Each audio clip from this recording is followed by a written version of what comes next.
Hello students, question है the greatest integer less then और equal to this 1 to 2 log base 2 x cube plus 1 dx plus integral of 1 to log of base 2 9 2 to the power x minus 1 to power 1 by 3 dx। अगर आप इतना analyse कर पा रहे हैं कि अगर इसे हम y पुट करते हैं तो ये या f x y of x put करते हैं, एफ एक्स मान लो अगर ये है तो ये जो है वो एफ इनवर्स एक्स है। कैसे देख लेते हैं, ये चलिए y equal to log of base 2 x cube plus 1, यहाँ से हम लिख सकते हैं 2 to the power y और ये एक्स क्यूब प्लस 1, यहाँ से हम एक्स क्यूब को लिख सकते हैं 2 to the power y minus 1, x equal to हो जाएगा 2 to the power y minus 1 power 1/3। हम क्या करेंगे कि x को, और जब भी इनवर्स फंक्शन में 1 1 इंटू है तो हम क्या करते हैं x को हम y से रिप्लेस करेंगे, तो बाद में जो भी x आया इसको हम y से या इसको f इनवर्स x से रिप्लेस किए y को x से, तो ये हो जाएगा क्या 2 to the power x minus 1 to the power 1/3। तो देखो फंक्शन यहाँ पे लिखा हुआ जो है वो कुछ ऐसा है कि 1 से 2 F X D x plus 1 से log of base 2 9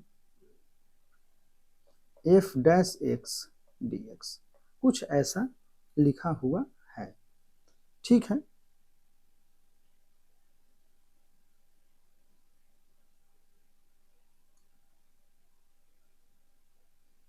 F inverse, F inverse, ठीक ऐसा है। अब देखो एक कंसेप्ट होता है, डायरेक्टली अगर हम यहाँ से करना चाहे तो ये होता क्या है, एक्चुअली अगर आप इसको डायरेक्टली आंसर देना चाहते हैं तो ये जो भी होता है ना उसमें जो ये है, मान लो कि ये ए है, बी है, सी है एंड डी है, A equal to 1 B equal to 2, तो ये हो जाएगा B D, B into D minus A into C directly. अब ये होता कैसे है, वहां से अगर आप देखना चाहे तो ये कितना हो जाएगा 2 log of base 2 9 minus 1 into 1 1। ठीक है, तो यहाँ से अगर आप आंसर भी देना चाहें तो दे सकते हैं।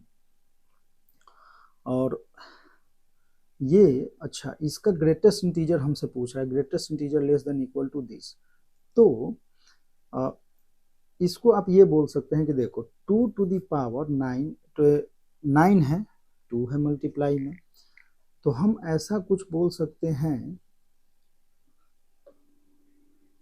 कि 9 को हम ऐसा लिख सकते हैं कि ये 8 से 2 to the power, ये क्या है 2 to the power 3 है, ये 2 to the power 3 से प्लस 1 है, और इसको अगर हम लिखना चाहें तो 2 to the power 3 है तो 3/2 हम कर देते हैं, और नहीं 3/2 नहीं, 3.5 अगर हम करते हैं तो 7/2। तो ये अगर हम लिखना चाहें इसको तो ऐसा कुछ लिख सकते हैं, पावर में हम एक बढ़ा देते हैं तो ये हो जाएगा 7/2, ऐसा कुछ, कोई बड़ी बात नहीं। तो यहाँ से आप ये लिख सकते हैं कि ये हमने ऐसा सोचा, तो यहाँ से 7/2 लिख लेते हैं, मीन्स 9 जो है वो क्या है 2 to the power 3 से, तो यहाँ हम लॉग ले लेते हैं बेस 2, तो ये हो जाएगा 3, ये हो जाएगा लॉग बेस 2 9, और ये क्या हो जाएगा 7/2 डायरेक्टली। अब जो 2 से मल्टीप्लाई कर लेते हैं तो ये हो जाएगा 2 log ऑफ बेस 2 9, और ये हो जाएगा 7, माइनस 1 कर लेते हैं तो 5, 2 log बेस 2 9 माइनस 1, और ये हो जाएगा 6। तो हमें क्या चाहिए था, हमें ये चाहिए था, और ये जो है वो कहाँ से कहाँ तक लाई कर रहा है, तो ये यहाँ से यहाँ तक। अब अगर हम इसका ग्रेटेस्ट इंटीजर लेते हैं तो ग्रेटेस्ट इंटीजर लोगे तो इसका क्या हो जाएगा 5 से 6 में 5 आ जाएगा।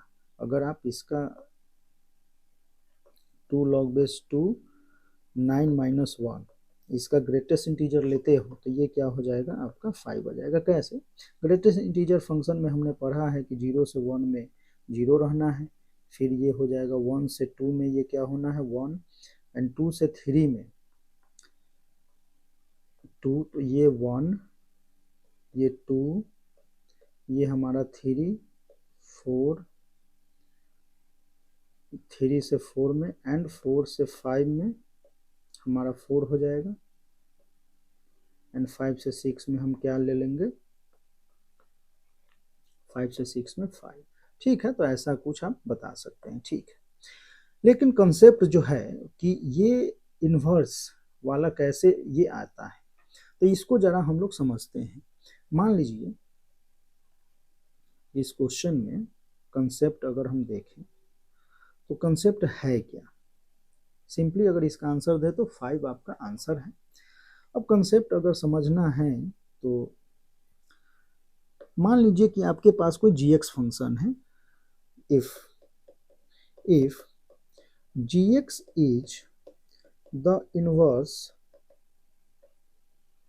इनवर्स ऑफ fx, ऐसा कुछ हम बोल सकते हैं कि gx जो है इनवर्स है fx का, एंड fx का जो डोमेन है वो fx का जो डोमेन है ना,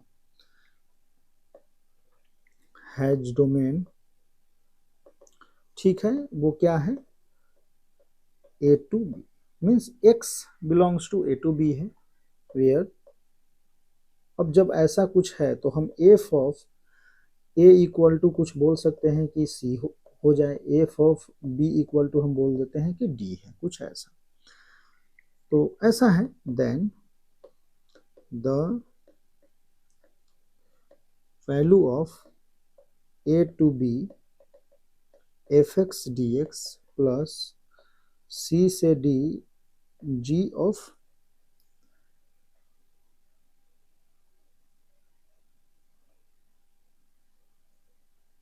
चलो इसको g ऑफ y हम बोल देते हैं, g of x is the inverse हो तो g ऑफ y बोल देते हैं, g ऑफ y dy, मान लो ऐसा है। ठीक है, वो है क्या कि fx, इसको अगर हम इनवर्स है तो जैसे हमने यहाँ देखा था कि y हमने यहाँ तक ये लिया तो ये हमारा क्या है f है, फिर हमने x को क्या मान लिया f inverse x। Onto function में हम क्या करते हैं, 1 1 ऑनटू में ये हमारा f है तो ये हमारा क्या हो जाएगा g हो जाएगा। अभी देख लेते हैं इसको अच्छे से, g of y dy equal to ये क्या हो जाएगा b into D minus a into सी, ऐसा कुछ। ठीक है, अब इसको समझते हैं।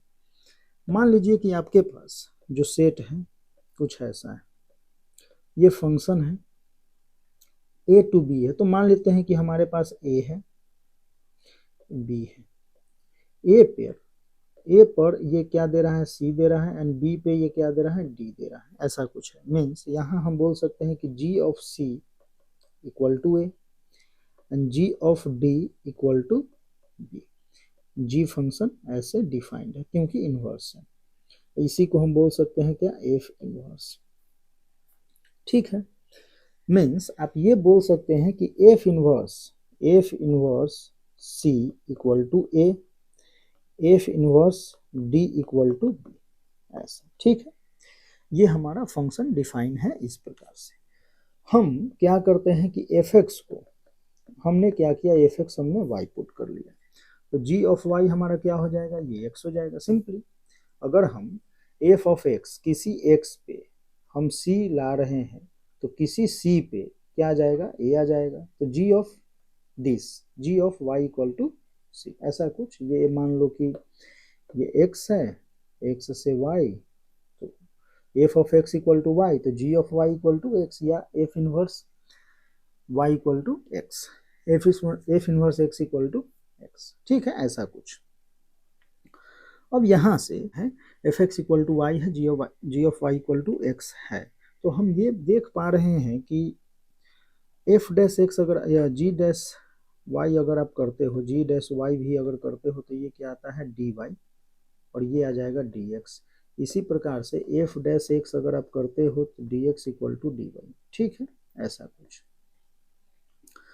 हम क्या करते हैं कि इसको हम लाते हैं यहाँ, और A to B F X D x plus, देखो g ऑफ y हमने क्या x पुट किया था, तो g ऑफ y x हो जाएगा, एंड dy, तो dy के लिए हम क्या लिख सकते हैं, एफ एक्स में हमें चेंज करना है तो F dash x D x. ठीक है, अब जो लिमिट है वो g का लिमिट है, तो g ऑफ c, अब g ऑफ c हमने क्या है a, and g of d ये जो भी है वो d है, तो g of c g of d। ठीक है, तो ये क्या हो जाएगा, बी हो जाएगा। ठीक है, बस इतना ध्यान रखना था और कोई बड़ी बात नहीं। अब इसको हम ऐसे लिख सकते हैं A to B F X plus X into F dash x D x.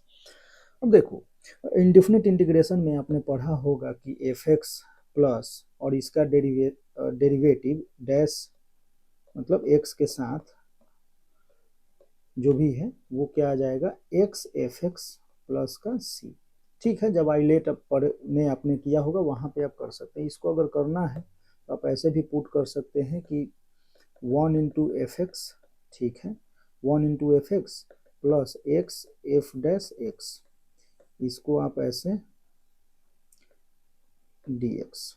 ठीक है, अब देखो ये है first function as it is, और सेकंड फंक्शन का क्या करते हैं, इंटीग्रेशन। तो हम इसको 1 को सेकंड फंक्शन मान लेते हैं और इसको first function. First function as it is, second function का इंटीग्रेशन, तो एक्स इंटू एफ एक्स आ गया minus integral of first function जो एज इट इज है उसका डिफरेंशिएशन।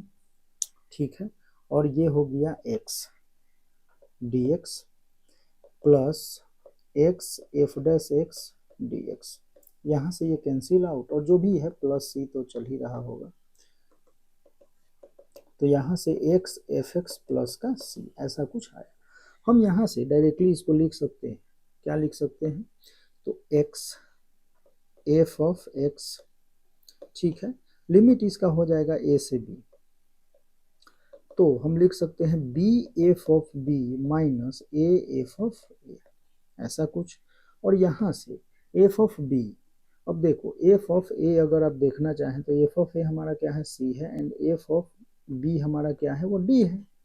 तो यहाँ से आप बोल सकते हैं कि बी एफ ऑफ बी, तो B into D minus A into सी, तो बी डी माइनस ए सी, यही हमें चाहिए था और ये रहा राइट हैंड साइड में।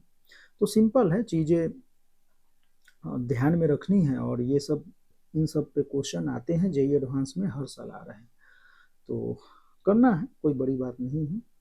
और एडवांस है तो थोड़ा फास्ट भी चलना है, समझना है चीज़ों को, और जब भी प्रैक्टिस करें तो सभी पहलुओं को और सही तरीके से करें। ठीक है।